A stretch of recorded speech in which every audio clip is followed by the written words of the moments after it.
Voltamos então com o segundo bloco do Fluminense em Debate dessa segunda-feira. Vamos aproveitar o gancho do Marcelo Vieira e falar da questão do Abel. O Abel, no jogo de sábado, fez o verdadeiro feijão com arroz. Né? Aquele feijão com arroz, com um bifezinho, batata frita, né? Aquele pratozinho básico nosso de cada dia, botou no 4-4-2, um atacante aberto, outro centralizado, né? 2 zagueiros, 2 laterais, 2 volantes, um volante de contenção, um volante mais de ligação, que era o Diguinho, né? Ou seja, um meio armador, que era o Lanzini, que infelizmente não armou nada, né? Isso é bom para mim que se ressalte, depois eu quero a opinião de vocês também sobre isso. Né? E um outro meio ali de combate, de infiltração, de correria, que é o Marquinho. Então fez um feijão com arroz. Eu acho que deu certo. O Andel, o Abel, está no caminho certo? Olha, eu particularmente sou fanzaço do Abel, enfim, por tudo que ele representa para o Fluminense. Ele é um cara que sempre enalteceu o Fluminense, mesmo quando não esteve lá. É um cara formado nas Laranjeiras, enfim. E acompanhei de perto o início da carreira do Abel, você também. Foi um início tíbio, mas com o passar dos anos ele foi desenvolvendo uma performance tamanha que ele chegou inclusive a ser campeão. Só fazendo uma pequena ressalva, eu acompanhei o início da carreira do Abel, como todos sabem, estava na barriga da minha mãe ainda. Tá bom, né? Colou? Vamos nessa. Então é o seguinte, o Abel, depois desse início tíbio, ele se fortaleceu, chegou a ser campeão mundial de clube, se tornou um profissional respeitado no Brasil e no exterior, mas a impressão que me deu quando ele voltou ao futebol brasileiro para o Fluminense esse ano é que ele parecia um pouco alheio à realidade do futebol brasileiro, principalmente do Fluminense. Isso talvez explique digamos assim, a oscilação que o time teve desde que ele assumiu até um determinado momento que nós passamos a ganhar qualidade. E essa qualidade eu entendo que começou a se efetivar justamente no final do primeiro turno. A partida contra o Vasco, né? Chegamos a perder Botafogo. Foi a derrota do Botafogo que nós tivemos, enfim, aquela partida ainda ficou na oscilação e de lá para cá o turno foi sensacional. Nós, né, temos apresentado uma performance fantástica. O Abel gosta de determinadas coisas que às vezes me chamam a atenção. Eu não vou falar hoje do Souza e vou depois dedicar a minha palavra toda especial ao Márcio Rosário. Mas eu acho que a coisa está caminhando. Ele é um cara agregador, ele é líder, ele é um cara acostumado a títulos como jogador e como treinador. E eu acho que ele pode levar o Fluminense, sim, ao título e ao bicampeonato, inclusive, que ele tanto ansia como treinador, né? Porque ele não foi campeão brasileiro ainda como técnico.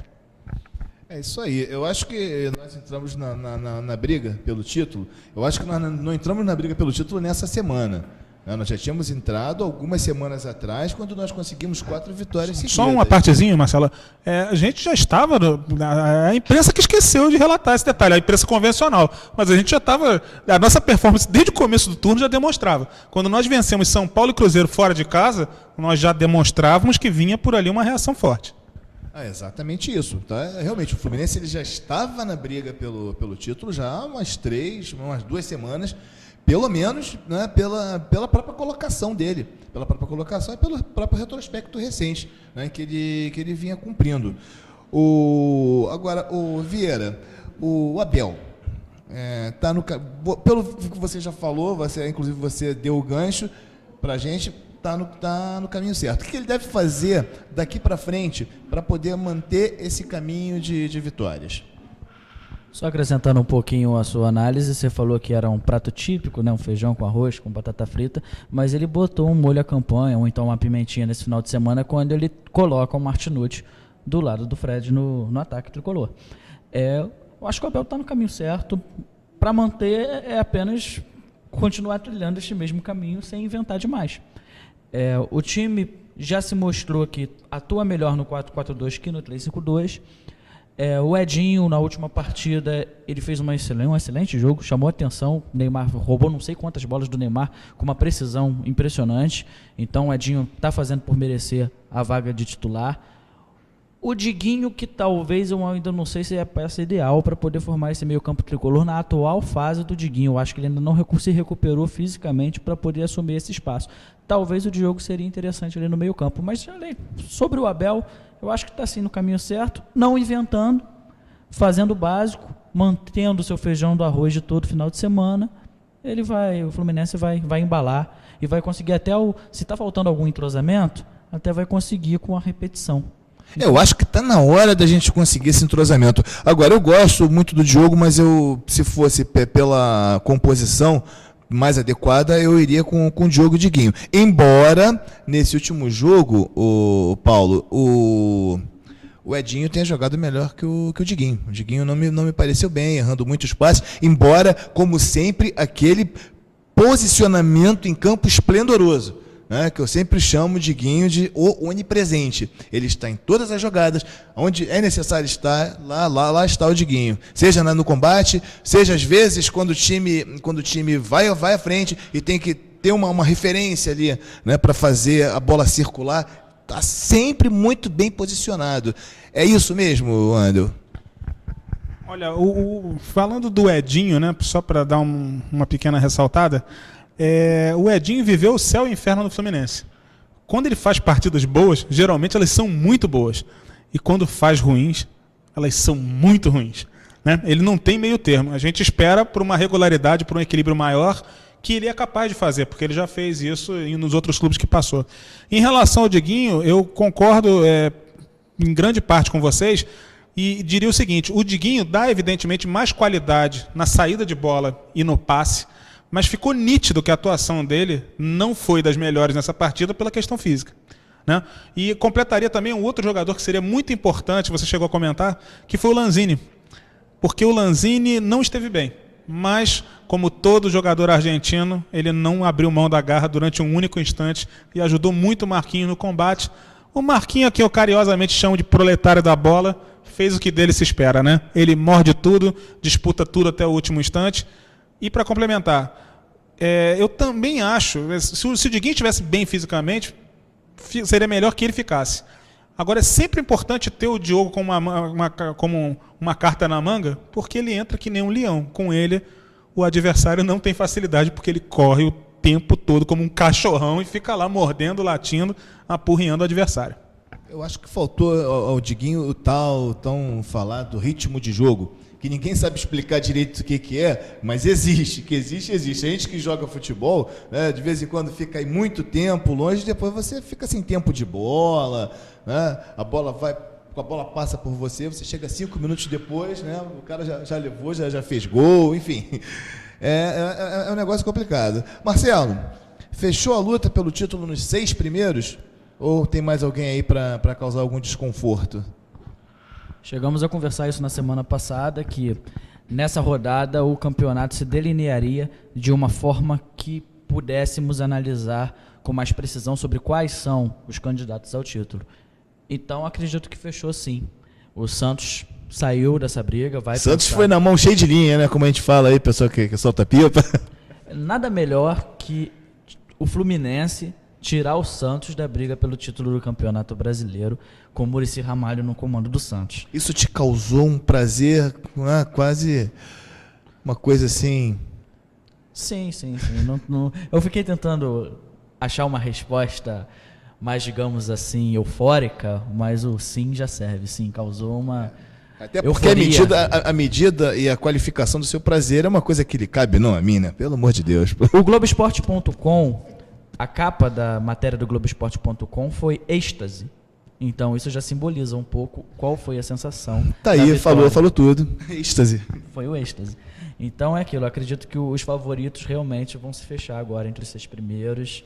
E daí para baixo vai pensar em Sul-Americana, vai pensar em rebaixamento, até em Libertadores, né? Porque a gente está falando de título do campeonato, o 7º, 8º também pode pensar em Libertadores. E é isso aí. Acredito que agora... Fechou nos 6, não tem mais para ninguém. Fechou. Eu também acho. O Internacional ele está com 50. Não, com 40. O Vasco já está com 50. São 10 pontos de diferença. Ou seja, tem que ser 4 rodadas tirando o ponto do líder, né? Tirando diferença do líder e tirando diferença alta, ou seja, de vitória contra a derrota. Em 11, acho muito difícil. O Internacional não tem retrospecto para isso, nem o Vasco, né? E também tem o seguinte, né? A recente derrota do Inter para o Atlético Paranaense é uma ducha de água fria, Porque o time que quer ser campeão, nós passamos um sufoco, empatamos a partida contra eles que deveríamos ter ganho, né? Precisávamos ter ganho. Quem perde 3 pontos para eles, eu acho que fica numa situação muito difícil. Eu não poderia não poderia me furtar a dar uma pequena palavrinha em relação ao ex-treinador do Fluminense. Eu particularmente sou muito grato a ele pelo que aconteceu no passado, em 2010, pelo título do qual ele foi coadjuvante e não a estrela principal da nossa companhia, ao contrário do que ele pensa. E por isso mesmo sou grato a ele, como sou grato a outros treinadores que tiveram problemas muito sérios no Fluminense, como Cláudio Garcia, que foi herói do título de 69, foi treinador e ganhou a Taça Guanabara em 1983 e no dia seguinte rescindiu o contrato com o Fluminense e foi trabalhar na Gávea. Isso faz 28 anos e ninguém nunca mais ouviu falar de Cláudio Garcia. O ex-treinador do Fluminense é uma pessoa profissionalmente competente e tinha todo o direito de sair do Fluminense. O que ele não tinha direito algum era de achincalhar a instituição e, por consequência, os milhões de torcedores do Fluminense. Quando ele fez isso, ele perdeu a condição de ídolo, ele perdeu a condição de herói e largou a história pela porta dos fundos. Então não há como negar que um gol aos últimos segundos da partida, de cabeça, como foi naquele 21 de maio de 2008, ele teve um sabor especial, inegavelmente especial. Se ele não reconhecia o Fluminense como o time grande que era, onde ele trabalhou e foi campeão, ele sentiu na própria pele o que é. Eu não sei se você leu na minha coluna, eu falei sobre uma declaração do Muricy nas vésperas, se não me engano, do segundo jogo das quartas de final da Libertadores entre Fluminense e São Paulo. Exatamente o gol da cabeçada do Washington. E perguntado se o São Paulo era favorito, e só se falava em favoritismo do São Paulo, como se o Fluminense fosse não vou citar outros times em termos de comparação, porque eu acho falta de respeito, mas, enfim, como se o Fluminense fosse um time qualquer. E o Muricy falou, vem cá, vocês estão de brincadeira, meu? Daquele jeito dele. É o Fluminense, cara. O Fluminense é enorme, meu. Eu lembro isso, e isso ficou marcado. Isso ficou marcado. Então, eu acho o seguinte, o Muricy, ele é extremo nas declarações dele, porque eu acho que ele não é político. Ele não é político, eu acho que ele é até meio ingênuo, sabe? Fala as coisas, não, eu falo o que eu penso, porque eu sou o cara honesto, que não sei o quê. E aquele negócio, sinceridade é uma coisa que você tem que saber se a outra pessoa quer ouvir a sua sinceridade. Porque às vezes a pessoa não está interessada em saber o que você pensa. Porque é uma diferença entre ser sincero e ser honesto. O cara que é honesto é o cara cumpridor dos seus deveres, é o cara que fala a verdade. O cara que é sincero é o cara que fala o que pensa. Agora você tem que saber se os outros querem ouvir. Os outros não estão interessados em ouvir.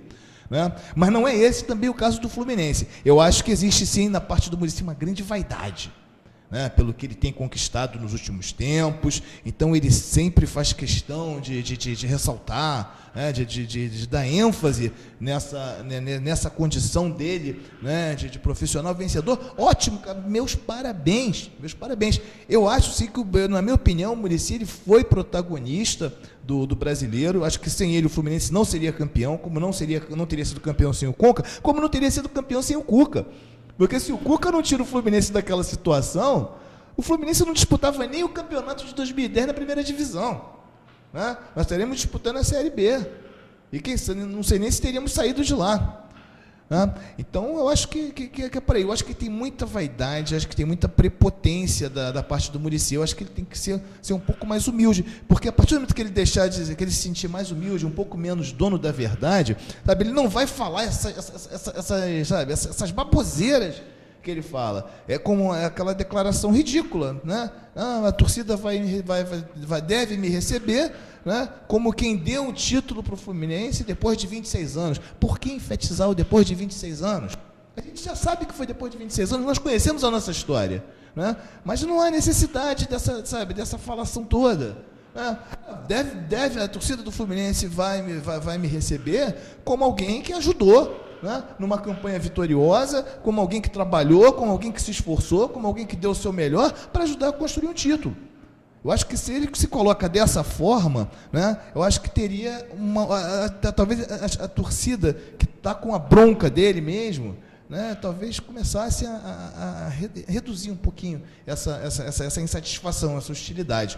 Mas, enfim, nós voltamos em seguida com o terceiro bloco, e o Marcelo com certeza não falou do assunto Muricy, né, deve estar doido para falar, e nós vamos começar o próximo bloco com o Marcelo falando do Muricy Ramalho, seu ídolo eterno.